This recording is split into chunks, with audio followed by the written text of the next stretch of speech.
মামাটি মানুষের সরকারের নেত্রী। উনি মানুষের সাথে সকাল থেকে রাত অবধি থাকে, আমরাও তার অনুসারী, তো আমরা থাকতে বাধ্য।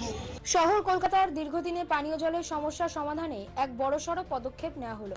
বিশিষ্ট সমাজসেবী জীবন সাহার বিশেষ উদ্যোগে এলাকায় একটি অত্যাধুনিক বুস্টার পাম্পিং স্টেশনের শুভ উদ্বোধন হয়ে গেল। এই নতুন জলাধারটি চালু হওয়ার ফলে সংশ্লিষ্ট এলাকার বাসিন্দাদের দীর্ঘদিনের জলকষ্টের অবসান ঘটবে বলে আশা করা হচ্ছে। এই উদ্বোধন অনুষ্ঠানকে কেন্দ্র করে এদিন এলাকায় কার্যত চাঁদের হাট বসেছিল। পাম্পিং স্টেশনের সূচনায় উপস্থিত ছিলেন উত্তর কলকাতার সাংসদ সুদীপ বন্দ্যোপাধ্যায় এবং কলকাতার মহানাগরিক ফিরহাদ হাকিম। এছাড়াও প্রশাসনের অন্যান্য বিশিষ্ট ব্যক্তিবর্গ এই কর্মসূচিতে অংশ নেন। এলাকার বাসিন্দাদের দীর্ঘদিনের অভিযোগ ছিল জলের সমস্যা নিয়ে। জীবন সাহার এই মানবিক ও জনহিতকর প্রয়াসে স্বভাবতই খুশি স্থানীয় জনতা।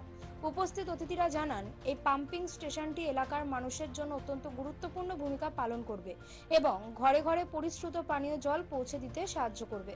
আধুনিক প্রযুক্তির এই পাম্পিং স্টেশনটি এখন এলাকার মানুষের কাছে এক বড় স্বস্তি হিসেবে দেখা হচ্ছে। এটা সবার মিলিত উদ্যোগ। আমাদের এই পরম্পরা একজন আরেকজনকে সম্মান দেবে, এটাই বোঝা যায় যে আমাদের মধ্যে যে একাত্মবোধ আছে, যে মিলন আছে, সেটা যেন আগামী দিনেও থাকে। ঈশ্বরের কাছে এটাই প্রার্থনা। আমাদের নেত্রী মমতা বন্দ্যোপাধ্যায়, যিনি মামাটি মানুষের সরকারের নেত্রী, উনি মানুষের সাথে সকাল থেকে রাত অবধি থাকে, আমরাও তার অনুসারী, তো আমরা থাকতে বাধ্য। আমরা সেটাই পথ ধরে এগিয়ে চলেছি। Bureau report, channel 10।